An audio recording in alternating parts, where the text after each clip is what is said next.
नमस्कार प्यारे दोस्तों, आज फिर से एक बार आप सभी का हार्दिक अभिनंदन आपके अपने YouTube परिवार में।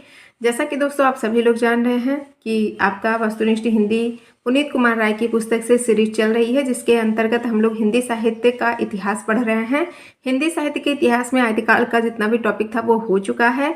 अगर आप में से कोई नया है और मेरी पुरानी वीडियोज़ को, मतलब जो आज की क्लास है उसके पहले की जितनी भी क्लासेस अभी तक हो चुकी है इस पुस्तक से, अगर आप में से किसी ने नहीं देखा है तो आप मेरे चैनल पे जाइए। चैनल में एक प्लेलिस्ट का ऑप्शन आता है, प्लेलिस्ट में जाएंगे जब आप तो वहाँ पर आपको सारी वीडियोज़ मिल जाएंगी। जितना भी आज तक मैंने पढ़ाया है सबकी प्लेलिस्ट बनी हुई है, तो आप वहाँ से अच्छे से पढ़ सकते हैं। ठीक है, तो जैसा कि आप सभी लोग जान रहे हैं कि इस समय भक्ति काल का टॉपिक चल रहा है। भक्ति काल के अंतर्गत आज हम लोग का 9वां दिन है। ठीक है, चलिए देखते हैं कि यहाँ से शुरू करना है कि राजस्थानी में रचित प्रमुख प्रेमाख्यानक यानी प्रेम पर आधारित जितने भी रचनाएं हैं जो कि राजस्थानी में लिखी गई हैं, तो वो देखते हैं कि कौन कौन सी रचना है। पहले नंबर पर है हंसावली। हंसावली असाइद की रचना है, कई बार परीक्षा में पूछा गया है। ठीक है, हंसावली, चंदायन, ये सारी जितनी भी रचनाएं हैं बहुत ही महत्वपूर्ण है, पूछा गया है। ध्यान रखिएगा राजस्थानी में लिखी गई है। ये सारी रचनाएं जितनी भी यहाँ भी 6 रचनाएं आप पढ़ेंगे राजस्थानी में लिखी गई है। और क्या है? प्रेमाख्यानक यानी प्रेम पर आधारित रचनाएं हैं। ठीक है, हंसावली असाइद की रचना है। लखन सेन पद्मावती कथा दामोदर के द्वारा लिखा गया है। माधवानल कामकंदला गणपति के द्वारा लिखा गया है। देखिए, माधवानल कामकंदला इस नाम से कई लोगों ने रचनाएं लिखी है, बहुत ही महत्वपूर्ण है। ठीक है, यहाँ पर देखिए 2 लोगों का नाम यहीं पर लिखा है, 2 लोगों ने राजस्थानी में लिखी है। अभी मैं बताती हूँ कि और किसने किसने लिखा है। तो माधवानल कामकंदला गणपति की रचना है। ढोला मारूरा दुहा कवि कल्लोल, याद है ना, कवि कल्लोल की रचना है ढोला मारूरा दुहा। ये 11वीं शताब्दी में इन्होंने लिखा था, लेकिन आगे चल करके 17वीं शताब्दी में कुछ और चौपाइयाँ जोड़ करके कुशल राय ने इसे थोड़ा और बढ़ा दिया था, इस रचना को, इस ग्रंथ को। तो कुशल राय का नाम भी आता है। ठीक है, लेकिन मूल कवि अगर सिर्फ नॉर्मली पूछे कि ढोला मारूरा दुहा किसने लिखा है तो कवि कल्लोल ने लिखा है। ध्यान रखिएगा, राजस्थानी रचना है। माधवानल कामकंदला नाम से कुशल लाभ ने भी लिखा है और गणपति ने भी लिखा है, दोनों ने राजस्थानी में लिखा है। और एक है आपके आलम। आलम आप सभी लोग जानते हैं, घनानंद आलम बोधा ठाकुर, नाम पढ़े हैं ना आप लोगों ने। रीति काल में जो रीति मुक्त धारा के आचार्य, मतलब आचार्य हैं, उनमें आलम का नाम आता है, तो उन्होंने भी इस नाम से रचना लिखी है। लेकिन अलग क्या है, माधवानल कामकंदला जो गणपति और कुशल लाभ ने लिखी है वो राजस्थानी में लिखी है, लेकिन जो आपके आलम ने लिखी है वो अवधी भाषा में लिखी है। ठीक है, बहुत ही महत्वपूर्ण है, ध्यान रखिएगा। और ये प्रेम काव्य है, सभी लोग जानते हैं।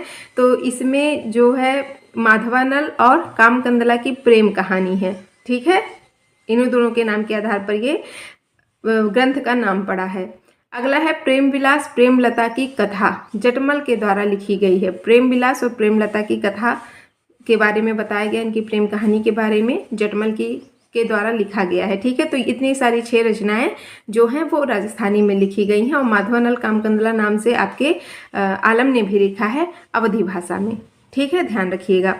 किस प्रेमाख्यानक काव्य को केवल दोहे में लिखा गया है? तो गणपति रचित माधवानल कामकंदला, बहुत ही महत्वपूर्ण है ये भी। जो माधवानल कामकंदला गणपति के द्वारा लिखा गया है राजस्थानी भाषा में, वो केवल दोहे में लिखा गया है। ठीक है, तो इस चीज को ध्यान रखिएगा। अगला पॉइंट है हिंदी के प्रमुख प्रेमाख्यानक काव्य। तो हिंदी में देखिए, अभी ऊपर आपने पढ़ा कि राजस्थानी में जो लिखे गए थे, और यहाँ पर है हिंदी के प्रमुख, यानी हिंदी में जितने भी आपके प्रेमाख्यानक काव्य लिखे गए हैं तो उन सब का नाम यहाँ पर लिखा गया है। ग्रंथ का नाम दिया है, सन दिया है, और किसने लिखा है इसको, रचनाकार का नाम दिया है।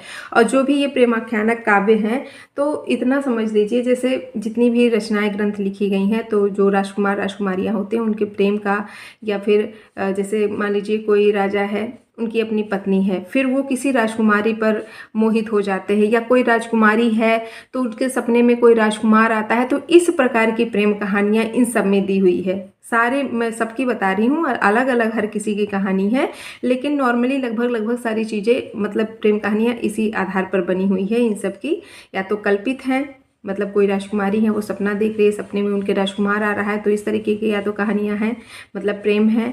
या तो कोई राजा है, उनकी अपनी पत्नी है, फिर भी वो किसी और राजकुमारी पर मोहित हो जाते हैं। या फिर कोई राजकुमार राजकुमारी हैं, एक दूसरे से प्रेम करते हैं, फिर उनका शादी होता है, विवाह होता है, फिर मतलब प्रेम, मिलन, विवाह, उसके बाद फिर वो बिछड़ते हैं, विरह भावना भी उत्पन्न होती है, मतलब विरह की स्थिति भी दिखाई जाती है, फिर उनके पुनर्मिलन को फिर से दिखाया जाता है। तो यही सारी इन्हीं सब तरीके का मतलब कथाएं इन सारे प्रेमाख्यानक काव्यों में मिलेंगी आपको।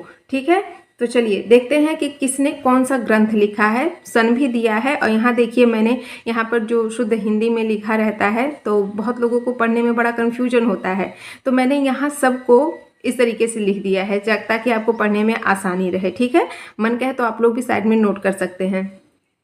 चलिए अगला है हंसावली। हंसावली का समय है 1370 ईस्वी।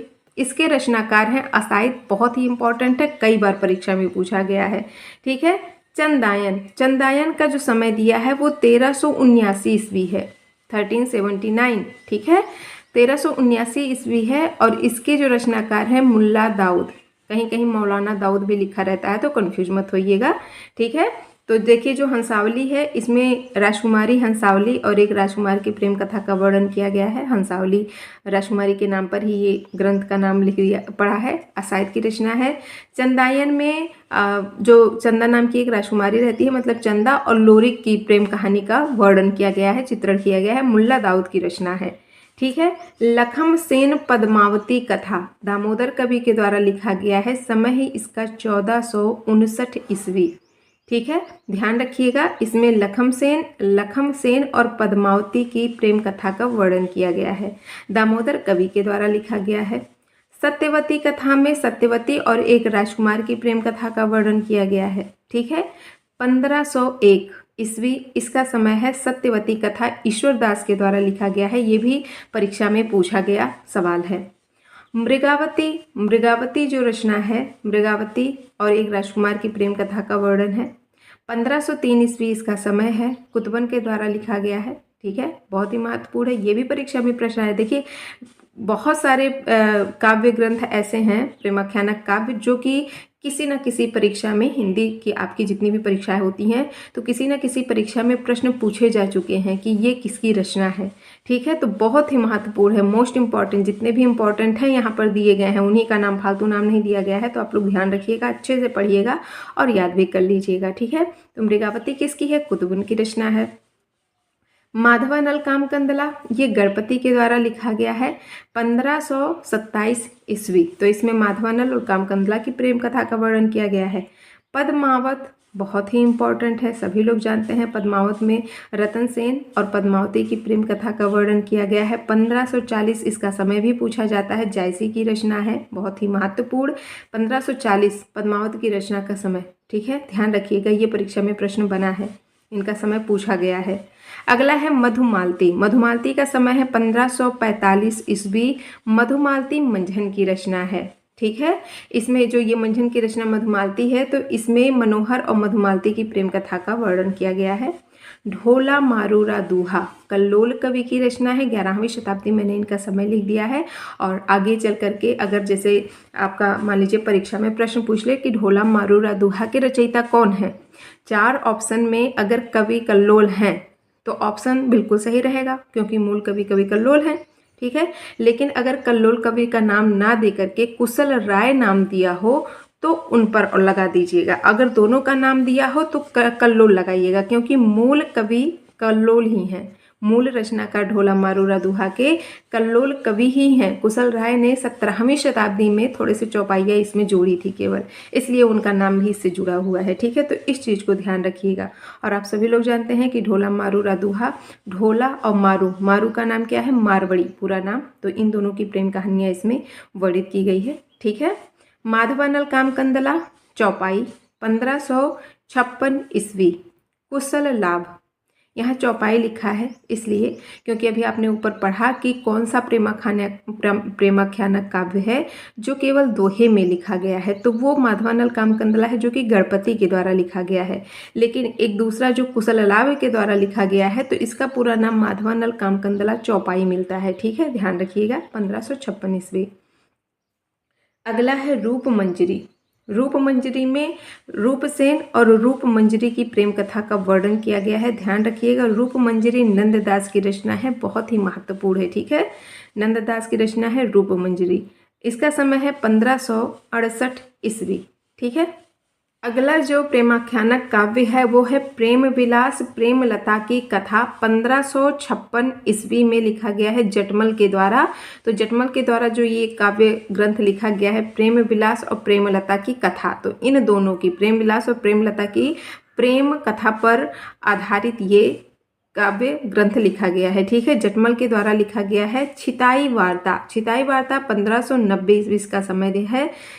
नारायण दास के द्वारा ये लिखा गया है। छिताई दास और छिताई दास मैंने बोल दिया, छिताई वार्ता। तो इसमें छिताई और हम्मीर की प्रेम कथा का वर्णन किया गया है। ध्यान रखिएगा, छिताई और हम्मीर की प्रेम कथा का वर्णन है। ठीक है, माधवानल कामकंदला देखिए यहाँ पर आ भी गया, आलम के द्वारा लिखा गया है 1584 ईस्वी। ठीक है, माधवानल कामकंदला आलम के द्वारा जो लिखा गया वो अवधी भाषा में है। ध्यान रखिएगा। चित्रावली। चित्रावली उस्मान की रचना है, ये भी कई बार परीक्षा में पूछा गया है। 1613 ईस्वी इसका समय है। चित्रावली में सुजान और चित्रावली की प्रेम कथा वर्णित की गई है या चित्रित की गई है कह लीजिए। अगला है रस रतन। रस रतन 1618 ईस्वी। पुहकर कवि के द्वारा ये लिखा गया है रस रतन, और रस रतन में सूरसेन और रंभा की प्रेम कथा का वर्णन है। किसका है? सूरसेन और रंभा की। ठीक है, अगला है ज्ञानदीप। शेख नबी की रचना है ज्ञानदीप, भी कई बार परीक्षा में पूछा गया है। 1619 ईस्वी इसका समय है ज्ञानदीप। और देखिए जो ज्ञानदीप है, तो ज्ञानदीप और देवयानी की प्रेम कथा पर आधारित ये ग्रंथ लिखा गया है 1619 ईस्वी में शेख नबी के द्वारा। नल दमयंती। नल दमयंती 1625 नरपति व्यास के द्वारा लिखा गया है, बहुत ही इंपॉर्टेंट है। नल और दमयंती की प्रेम कथा पर आधारित ये है। अगला है नल चरित्र। नल चरित्र 1641 मुकुंद सिंह। देखिए ये दोनों ही जो ग्रंथ लिखे गए हैं प्रेमाख्यानक काव्य हैं, तो नल दमयंती और नल चरित्र, इन दोनों में ही, दोनों के रचनाकार अलग हैं लेकिन दोनों में किसकी प्रेम कथा का वर्णन है, प्रेम कथाओं का? तो नल और दमयंती का। नल चरित्र में भी उन्हीं का है और नल दमयंती में भी, यानी नल और दमयंती की प्रेम कथा पर आधारित ये दोनों रचनाएं हैं। समय अलग अलग है, नल दमयंती का 1625 और नल चरित्र का 1641। और नल दमयंती लिखा है नरपति व्यास ने और नल चरित्र लिखा है मुकुंद सिंह ने। ठीक है, अलग अलग है, ध्यान रखिएगा, लेकिन टॉपिक दोनों का एक ही है। अगला है हंस जाहिर। जाहिर नहीं, यह जवाहिर रहेगा। हंस जवाहिर कासिम शाह की जो रचना है, परीक्षा में कई बार पूछा गया है। 1731 ईस्वी में ये लिखी गई थी इनके द्वारा। हंस जवाहिर किसकी रचना है? कासिम शाह की रचना है। बहुत ही महत्वपूर्ण ये रचना है, ठीक है, क्योंकि परीक्षा में कई बार पूछी गई है। इसमें हंस और जवाहिर की प्रेम कथा का वर्णन किया गया है। अगला है इंद्रावती। इंद्रावती और राजकुंवर की प्रेम कथा का वर्णन किया गया है। 1744 ईस्वी में ये लिखा गया था नूर मोहम्मद के द्वारा। ये भी कई बार परीक्षा में पूछा गया है। इंद्रावती और अनुराग बासुरी कई बार परीक्षा में आया है। ठीक है, तो इंद्रावती 1644 ईस्वी, अनुराग बासुरी 1764 ईस्वी में लिखा गया है। तो अनुराग और बासुरी की प्रेम कथा पर आधारित अनुराग बासुरी है और इंद्रावती और राजकुंवर की प्रेम कथा पर आधारित इंद्रावती लिखी गई है नूर मोहम्मद के द्वारा। महत्वपूर्ण है, ध्यान रखिएगा। अगला है 23वें नंबर पर। यहाँ पर देखिए 23 नाम प्रेमाख्यानक काव्यों के नाम हिंदी में जो भी हैं बता दिए गए हैं, यहाँ पर लिखा गया है। तो मुझे नहीं लगता कि अगर ये 23 आपको अच्छे से याद हो जाए तो इसके बाहर कोई पूछ लेगा, क्योंकि जितने भी इम्पोर्टेंट थे जो कि अभी तक परीक्षा में पूछे जा चुके हैं उन सबका भी नाम इसमें दिया गया है, तो इससे अलग आपसे कुछ नहीं पूछा जाएगा। ठीक है, तो ध्यान रखिएगा। आगे देख लीजिए, ये ढेर सारी रचनाओं के नाम यहाँ पर हैं। 23वें नंबर पर कथा रत्नावली, कथा कनकावती, कथा कमलावती, कथा मोहिनी, कथा नल दमयंती, कथा कलावंती, कथा रूपमंजरी, कथा कलंदर, कथा पिजरशाम, शाहीजादे देवलदे, ग्रंथ लैले मजनू आदि। इन सब का रचना काल है 1612 से लेकर के 1664 ईस्वी तक। जितनी भी रचनाएं यहाँ पर अभी मैंने पढ़ी कथा कथा करके जान कवि के द्वारा लिखी गई है, सबसे ज़्यादा देखा जाए सबने एक एक दो दो लिखा है, लेकिन सबसे ज़्यादा ये भी एक तरीके का प्रश्न बन सकता है कि हिंदी में प्रेमाख्यानक काव्य सबसे ज़्यादा किसने लिखा है, तो जान कवि ने लिखा है। जान कवि ने पूरी जान लगा दी प्रेम पर। ठीक है, तो 1612 से इन्होंने शुरुआत की थी और 1664 ईस्वी तक इन्होंने कई प्रेम कथाएं दी हैं आपके हिंदी साहित्य को।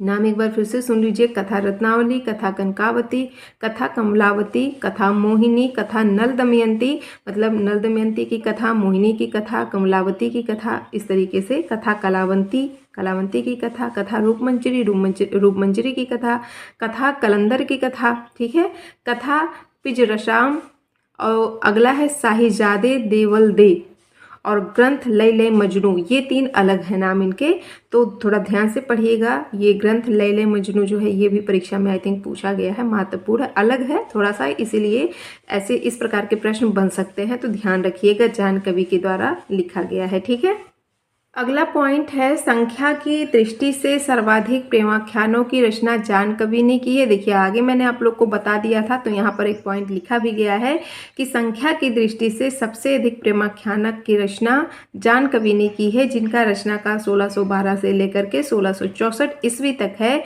उन्होंने 78 काव्य ग्रंथों की रचना की थी, जिनमें 29 प्रेमाख्यानक है।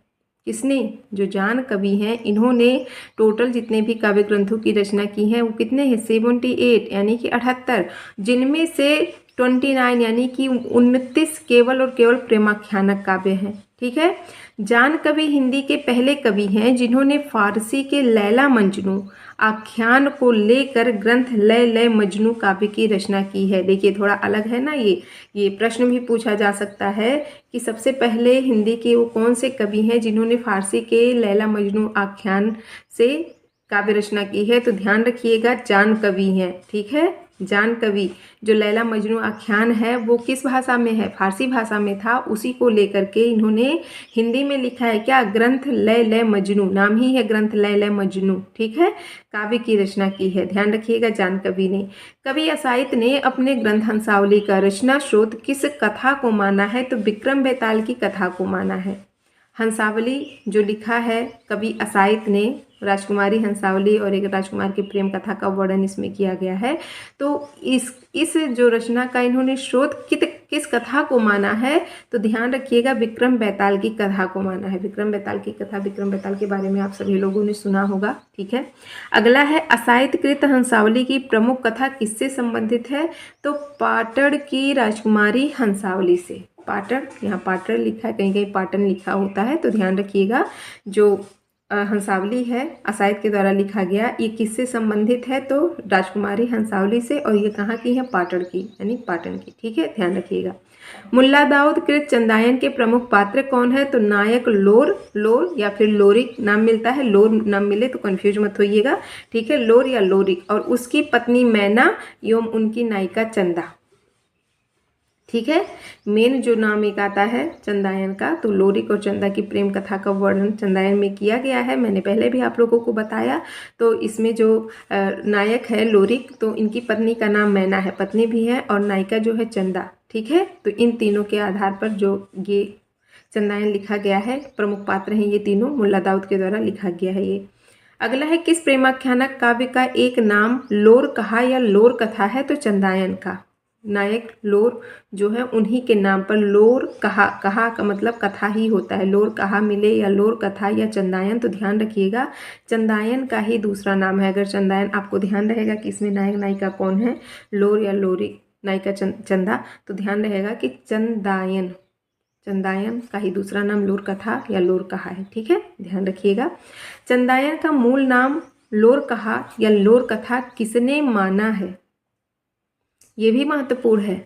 चंदायन का अगर मूल नाम, जैसे चंदायन नाम जो दिया है तो उसका मूल नाम लोर कहा या लोर कथा माना जाता है, लेकिन माना किसने है तो डॉक्टर माता प्रसाद गुप्त ने माना है। ठीक है, ध्यान रखिएगा इस चीज़ को, परीक्षा में प्रश्न बन सकता है इससे। अगला प्रश्न है, चंदायन की भाषा है तो अवधी। चंदायन मुल्ला दाऊद के द्वारा लिखा गया एक प्रेमाख्यानक काव्य है। इसका दूसरा नाम लोर कहा या लोर कथा के नाम से चंदायन जाना जाता है। चंदायन के अन्य नाम है और चंदायन की भाषा क्या है, अवधी भाषा है। चंदायन के रचयिता मुल्ला दाऊद रायबरेली जिले डलमऊ के रहने वाले थे। कहाँ के, रायबरेली जिले के डलमऊ के रहने वाले थे मुल्ला दाऊद। ठीक है। लखम सेन पद्मावती कथा, इसकी रचना दामोदर कवि ने 1459 ईस्वी में की थी।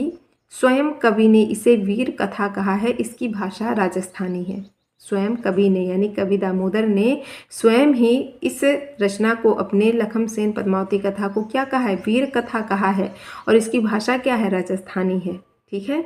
मृगावती के रचयिता कुतुबन के गुरु कौन थे तो शेख बुरहान। ये प्रश्न परीक्षा में बना है, अंडरलाइन कर लीजिएगा आप लोग। ठीक है, ये जो मृगावती वाला है तो मृगावती के रचयिता कुतुबन है और कुतुबन के गुरु कौन थे तो शेख बुरहान थे। ठीक है।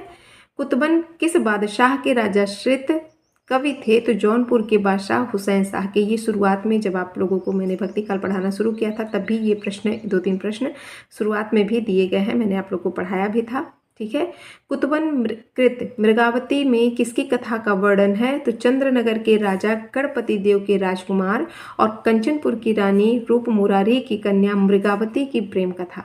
मैंने जैसा कि पहले भी आप लोगों को बताया कि जो मृगावती है तो उसमें मृगावती और एक राजकुमार के प्रेम कथा का वर्णन किया गया है। तो कहाँ के हैं, चंद्रनगर के राजा हैं, नाम है गणपति देव, उनके राजकुमार हैं, और कंचनपुर की रानी रूप मुरारी की कन्या है मृगावती। इनके प्रेम कथा इसमें है मृगावती में। ठीक है। मृगावती की भाषा क्या है तो अवधी भाषा है। चंदायन की भाषा क्या है, अवधी भाषा है। ठीक है, ध्यान रखिएगा। अगला पॉइंट है, रुक्मणी पुनी वैसे ही मर गई, कुलवंती सत सो सही, बाहर वह भीतर वह होई, घर बाहर को रह न जोई, विधि कर चरित न जाने आनु, जो सिरजा सो जाहि नियानु। पंक्तियाँ किस प्रेमाख्यानक ग्रंथ की है तो मृगावती की है। मृगावती यानी कि कुतुबन के द्वारा जो लिखी गई है अवधी भाषा में, उससे ये पंक्तियाँ ली गई है। क्या इसमें कहा गया है कि रुक्मणी पुनी वैसे ही मर गई, यानी कि जो रुक्मणी थी वो उसी प्रकार वैसे ही मर गई। कुलवती सत सो सही, क्योंकि वह कुलवती और सती स्त्री थी। ठीक है, इसीलिए वो ऐसे ही मर गई। बाहर व भीतर वह हुई, यानी उसका जो प्रेम था, घर बाहर को रह न जोई, उसका जो प्रेम था यानी रुक्मणी का जो प्रेम था वो इतना गहरा था कि उसे बाहर भीतर हर जगह वही मौजूद दिखाई देता था, यानी वही मौजूद दिखाई देता उसका प्रिय। ठीक है, बाहर भीतर हर जगह वो, उसका प्रेम इतना ज़्यादा गहरा था, इतना पक्का था कि उसे घर में बाहर में मतलब हर जगह सिर्फ उसे अपना प्रिय दिखाई देता था। ठीक है। विधि कर चरित न जाने आनु, विधि का मतलब यहाँ विधाता है, ईश्वर की जो लीला है, भाग्य की जो लीला है उसकी बात हो रही है कि जो विधाता है तो विधाता की लीला को कोई नहीं समझ सकता।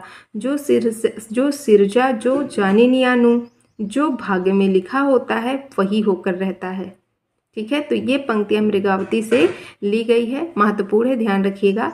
मृगावती एवं मंझनकृत मधुमालती में दोहे और चौपाई का क्रम क्या है तो 5 चौपाइयों के उपरांत एक दोहा है।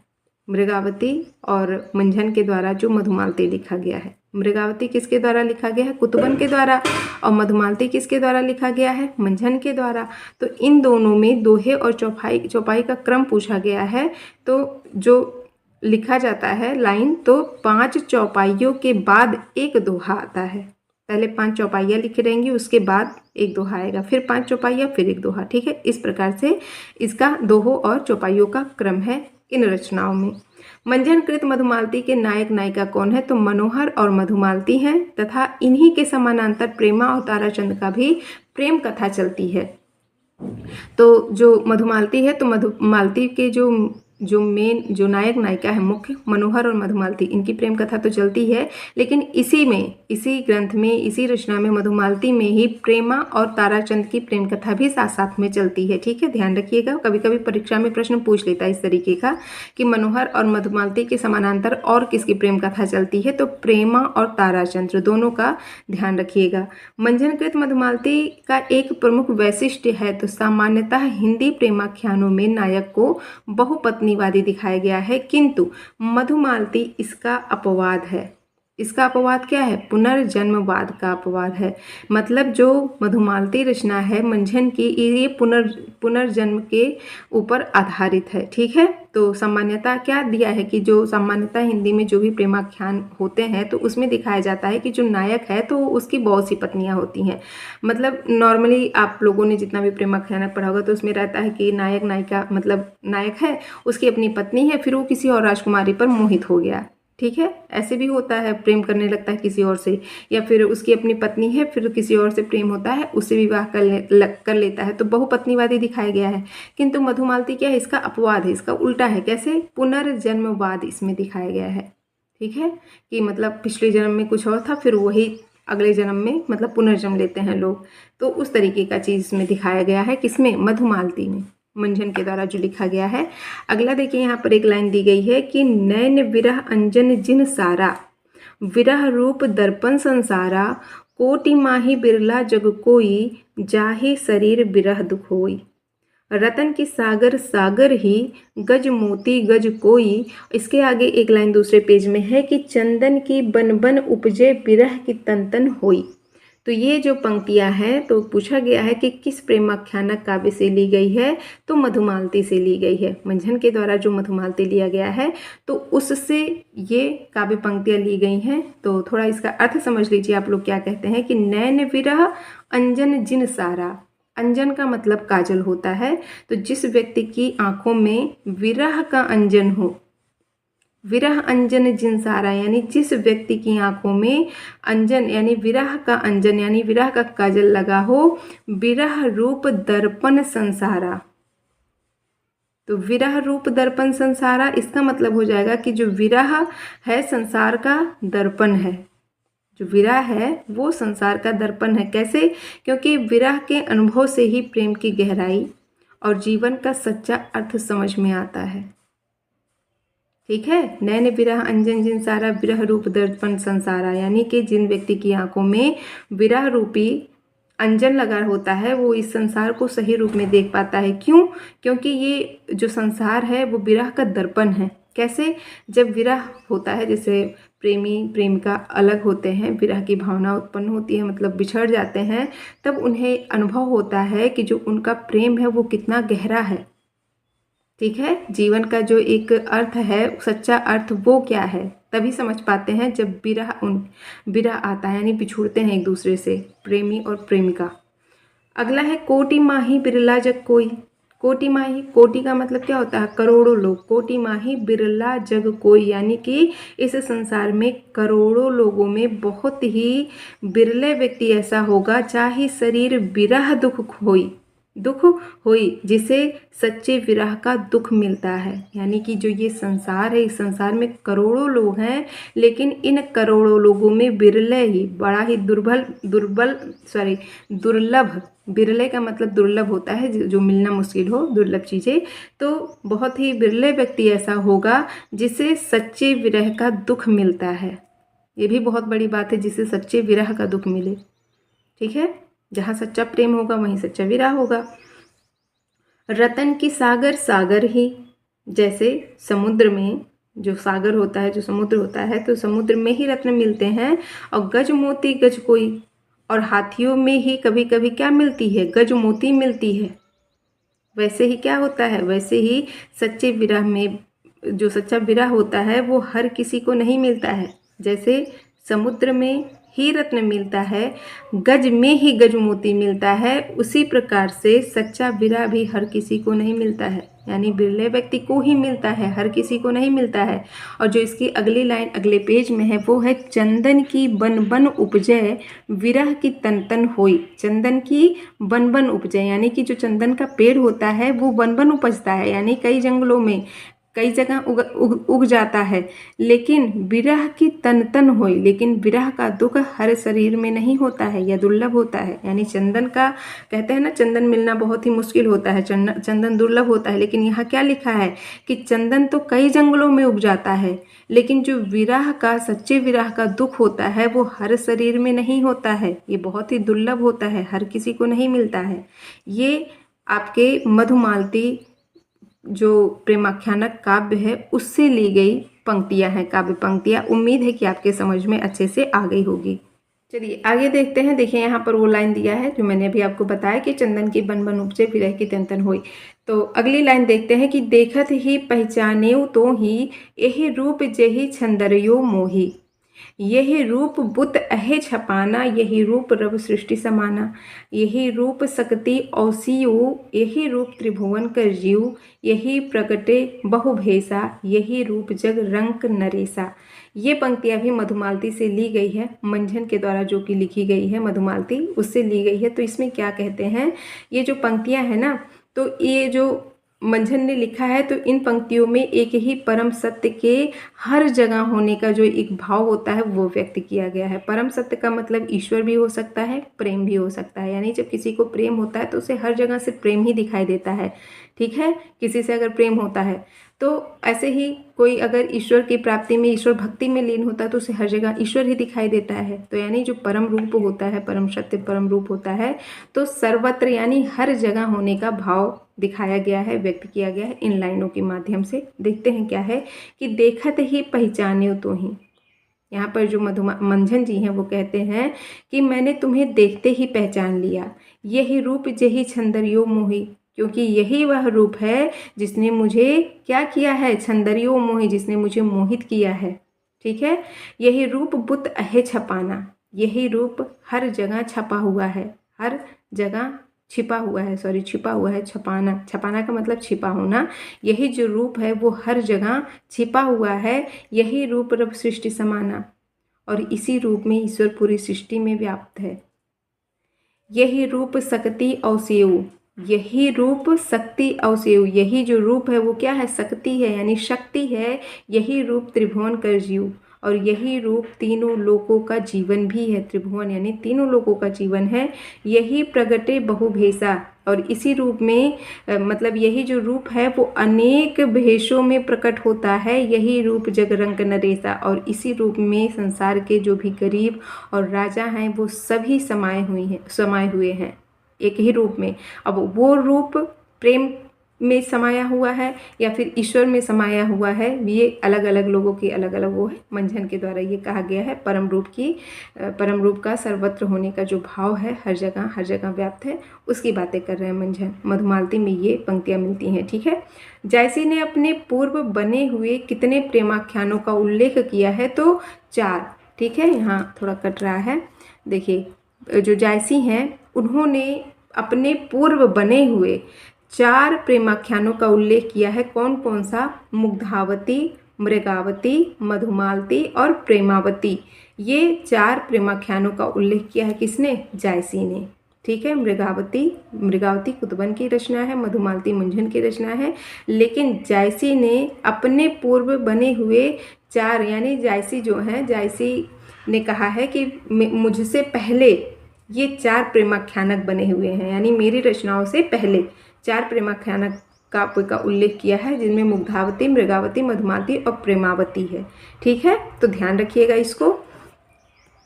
अगला है 16वीं शती के बनारसी दास जैन ने अपने आत्मचरित अर्ध कथानक में किन प्रेमाख्यानों का उल्लेख किया है, तो मधुमालती और मृगावती का ये प्रश्न बनता है और परीक्षा में एक बार पूछा भी गया है ये, कि जो बनारसी दास जैन हैं तो इनके द्वारा अर्ध कथानक लिखा गया है, ठीक है।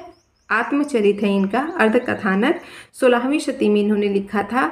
इसमें इन्होंने प्रेमाख्यानों का उल्लेख किया है, तो कौन कौन से, मधुमालती और मृगावती का उल्लेख किया है। उसके विषय में देखिए इन्होंने पंक्तियां लिखी है, तब घर में बैठे रहे नाहिन हाट बाजार, मधुमालती मृगावती पोथी दोए उचार। पंक्तियां किसकी हैं, बनारसी दास की अर्ध कथानक से ली गई है। क्या कहते हैं ये, कि तब घर में बैठे रहे नाहिन हाट बाजार, यानी बनारसी दास जी कहते हैं कि अब वह घर में बैठ करके क्या करते हैं, शांत जीवन बिताते हैं। और ना ही हाट बाजार, और ना वो बाजार जाते हैं ना व्यापार के कामों में जाते हैं। मधुमालती मृगावती पोथी दो उचार, वे अपना समय क्या करते हैं, साहित्य पढ़ने में बिताते हैं। लेकिन विशेष करके खास करके वो कौन सी क्या पढ़ते हैं, मधुमालती और मृगावती। तो इस तरीके से इन्होंने मतलब जब खाली समय में वो घर बैठे रहते हैं, ना बाजार जाते हैं ना व्यापार जाते हैं बनारसी दास, तो खाली समय में वो साहित्य पढ़ते हैं, खास करके मधुमालती और मृगावती का पाठ करते हैं। ठीक है, तो इस तरीके से इन्होंने अपने इस अर्थ कथानक में इन दोनों का उल्लेख किया है, मधुमालती और मृगावती का। तो ध्यान रखिएगा, परीक्षा में प्रश्न बन सकता है ये। अगला पॉइंट है, संवत 1700 में दक्षिण के किस शायर ने मधुमालती के आधार पर दक्षिणी उर्दू में गुलशन इश्क के नाम से एक प्रेम कहानी लिखी? तो नसरती ने। नसरती नामक एक शायर थे, दक्षिण के शायर थे। कब? संवत 1700 में। इन्होंने मधुमालती के आधार पर, मधुमालती जो कि मंझन की रचना है उसके आधार पर दक्षिणी उर्दू में, दक्षिणी उर्दू जो भाषा है दक्षिणी उर्दू, उसमें इन्होंने गुलशन इश्क के नाम से एक प्रेम कहानी लिखी है। किस आधार पर? मधुमालती के आधार पर। तो और किसने लिखी है? नसरती ने लिखी है। नसरती एक दक्षिण के शायर हैं। ठीक है, ध्यान रखिएगा। पद्मावत, आखिरी कलाम, चित्ररेखा, कहरानामा, मसलानामा किसकी रचनाएं हैं? तो जायसी की। पद्मावत, आखिरी कलाम, चित्ररेखा, कहरनामा, मसलानामा ये सारी रचनाएं जायसी के द्वारा लिखी गई है। परीक्षा में प्रश्न पूछता है। ठीक है, एक नवोपलब्ध काव्य कन्हावत किसकी रचना मानी जाती है? तो जायसी की रचना मानी जाती है। क्या है? नव उपलब्ध, यानी कि जैसे बाद में होता क्या है, जब शोध होता है, सर्च किया जाता है चीज़ों का, तब कुछ कोई ना कोई रचनाएं वगैरह मिलती रहती हैं। तो ये नव उपलब्ध है, नवोपलब्ध यानी नया उपलब्ध हुआ, तो मतलब काव्य उपलब्ध हुआ कन्हावत नाम से, तो ये जायसी की रचना मानी गई है। ठीक है, अगर पूछ ले कि जायसी की कौन सी रचना नवोपलब्ध काव्य है, तो ध्यान रखिएगा कन्हावत। ठीक, जैसे कि किस ग्रंथ में कयामत का वर्णन है? तो आखिरी कलाम में। ये प्रश्न परीक्षा में पूछा गया है कि कयामत का वर्णन जायसी के किस ग्रंथ में मिलता है? तो आखिरी कलाम में मिलता है। जायसी ने अपने किस ग्रंथ में मुगल बादशाह बाबर की प्रशंसा की है? तो आखिरी कलाम में ही की है। ठीक है, ध्यान रखिएगा, जायसी की जितने भी पॉइंट हैं आप लोग अंडरलाइन कर लीजिए, क्योंकि जायसी से प्रश्न बहुत ज़्यादा बनते हैं। जायसी के किस ग्रंथ में देवनागरी वर्णमाला के एक एक अक्षर को लेकर सैद्धांतिक यानी कि तत्व ज्ञान संबंधी बातें चौपाइयों में कही गई है? तो अखरावत में। अखरावत यानी अक्षर। अखरावत इनकी एक ऐसी रचना है जिनमें अक्षरों के आधार पर आध्यात्मिक या फिर दार्शनिक विचारों का, ठीक है, दार्शनिक विचारों का, सैद्धांतिक बातें जो होती हैं इनका वर्णन किया गया है, एक एक अक्षर को लेकर के, एक एक वर्ड को लेकर के। किसकी? देवनागरी वर्णमाला के। ठीक है, ध्यान रखिएगा इस चीज़ को, बहुत ही इंपॉर्टेंट ये लाइन है जायसी की इस रचना के बारे में। अखरावत जो इन्होंने लिखी है, अक्षर अक्षर, ऐसे थोड़ा सा ध्यान रखिएगा, जब अक्षर की बात हो, देवनागरी वर्णमाला की बात हो जायसी के किसी रचना की, तो अक्षर से अक्षर, आखर, ढाई आखर प्रेम का, आखर का मतलब क्या होता है? अक्षर होता है। ठीक है, तो अखरावत इससे याद रखिएगा। जायसीकृत चित्ररेखा है तो एक लघु प्रेमाख्यानक रचना है इनकी, जायसी के द्वारा जो चित्ररेखा लिखी गई है। आचार्य शुक्ल ने जायसीकृत कितने ग्रंथों का उल्लेख किया है? तो 3, आखिरी कलाम, पद्मावत और अखरावत, बस ये 3 ग्रंथ माना है जायसी के द्वारा लिखा हुआ। किसने? आचार्य रामचंद्र शुक्ल का। और आचार्य रामचंद्र शुक्ल का मैंने कहा है जो भी पॉइंट है वो आप लोग अच्छे से याद रखिए, क्योंकि परीक्षा में अक्सर करके आज आपके आचार्य शुक्ल के जो भी तथ्य रहते हैं, जो भी कथन रहते हैं, ये सारी चीज़ें परीक्षा में पूछ ली जाती हैं, क्योंकि आपके आचार्य शुक्ल बहुत ही महत्वपूर्ण हैं आपके हिंदी साहित्य के इतिहास में। ठीक है, अगला जो पॉइंट है, जायसी किस शासक के समकालीन थे? तो शेर शाह सूरी के समकालीन थे। आचार्य शुक्ल ने जायसी के सिर्फ 3 ग्रंथ माने हैं, 3 ग्रंथों का उल्लेख किया है, आखिरी कलाम, पद्मावत और अखरावत। और जायसी शेर शाह सूरी के समकालीन थे। शेर शाह सूरी, ठीक है, मुगल बादशाह हैं, तो इनके समकालीन थे। जायसी कहाँ के रहने वाले थे? तो अमेठी के निकट जायस के, जायस नगर के ये रहने वाले थे। ठीक है, इन्हीं के इनके जहाँ के रहने वाले थे उन्हीं के नाम पर इन्हें जायसी कहा जाता है। ठीक है, तो ध्यान रखिएगा। जायसी के गुरु थे तो सूफी फकीर शेख मोहिदी या मोहिउद्दीन। माना जाता है जायसी के गुरु। देखिए ये जितने भी पॉइंट अभी जायसी के यहाँ पर हैं वो सारे के सारे पॉइंट परीक्षा में बहुत से पॉइंट पूछे भी गए हैं, बहुत से पूछे जा सकते हैं, तो ध्यान रखिएगा। अब आगे का जो यहाँ पर दिया है लाइन कि जायसीकृत पद्मावत की कुछ प्रसिद्ध पंक्तियाँ दी गई हैं, तो जायसी की पद्मावत बहुत ही महत्वपूर्ण है और इनके द्वारा जो पद्मावत में पंक्तियाँ मिलती हैं लिखी हुई तो वो भी बहुत ही महत्वपूर्ण है। तो इन पंक्तियों को मैं कल की क्लास में कवर करूँगी क्योंकि पंक्तियाँ ज़्यादा हैं तो इनके अर्थों वगैरह को बताना थोड़ा समय लगता है। तो कल हम लोग पढ़ेंगे इनकी बाकी पंक्तियों को, मतलब जायसी की पंक्तियों को, पद्मावत से जो भी पंक्तियाँ ली गई हैं। आज की क्लास में बस इतना ही रहने देते हैं। क्लास कैसी लगी आप लोगों को कमेंट बॉक्स में ज़रूर बताइएगा। लाइक शेयर करना बिल्कुल भी मत भूलिएगा। और जो मेरी वीडियो को पहली बार देख रहे हैं, अभी तक लास्ट तक आप लोग बने रहें, तो सबसे पहले तो आप सभी लोग का धन्यवाद। और दूसरी बात कि प्लीज़ चैनल को सब्सक्राइब कर लीजिए। मिलते हैं कल, तब तक के लिए मुझे आज्ञा दीजिए। धन्यवाद।